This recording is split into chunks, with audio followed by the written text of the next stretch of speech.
Halo, hari ini kita akan belajar menganalisis pesan dari novel dan puisi. Apa sih yang dimaksud dengan pesan? Uh, jadi pesan atau amanat merupakan salah satu unsur intrinsik cerita fiksi yang tidak kalah menarik untuk dianalisis loh. Pesan atau amanat adalah ajaran moral atau pesan didaktis. Pesan didaktis berarti pesan yang bernilai yang hendak disampaikan pengarang kepada pembaca melalui karyanya.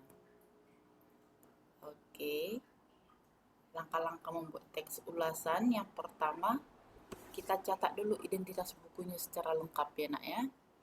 Apa itu identitas buku? Apa-apa aja?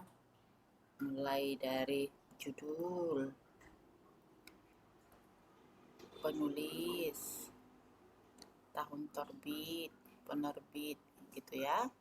Yang kedua, melakukan analisis dengan menentukan hal-hal menarik atau penting dari buku. Yang sekarang yang kita analisis adalah pesannya, khusus pesan atau amanatnya. Yang ketiga, merumuskan penilaian berkenaan dengan kelebihan dan kelemahan isi buku ya. Terakhir, merumuskan kesimpulan dan membuat saran-saran atau rekomendasi ya. Oke, dibandingkan dengan jenis teks lainnya, teks ulasan memiliki karakteristik tersendiri. Jadi, di dalam ini ada latar belakang buku yang bukan hanya menyangkut isinya, tapi menyangkut pihak yang menerbitkannya juga, waktu dan tempat terbitnya, jumlah bab dan halaman hingga format penyajiannya.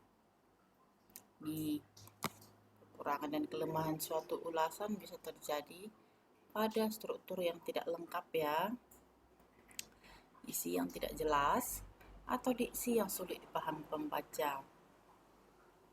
Kelebihan dan keunggulan suatu ulasan dapat dilihat dari kejelasan, penyampaian, penggunaan bahasa, dan kelebihan pada aspek-aspek lainnya.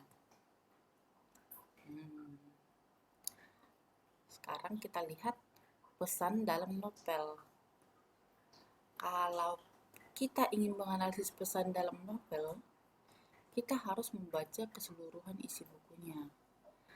Tapi kalau kita menganalisis pesan dari puisi, kita harus menganalisisnya kata per kata.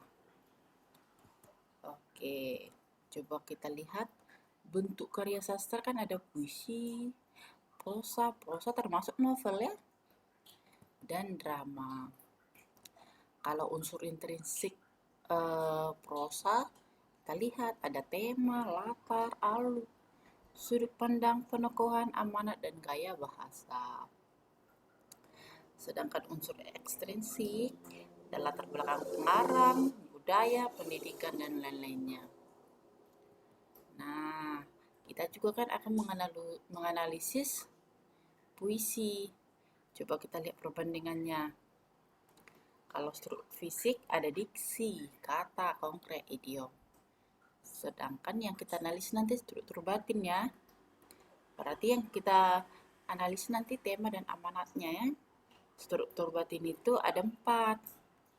Tema, nada, rasa, dan amanat. Oke, sampai di sini dulu.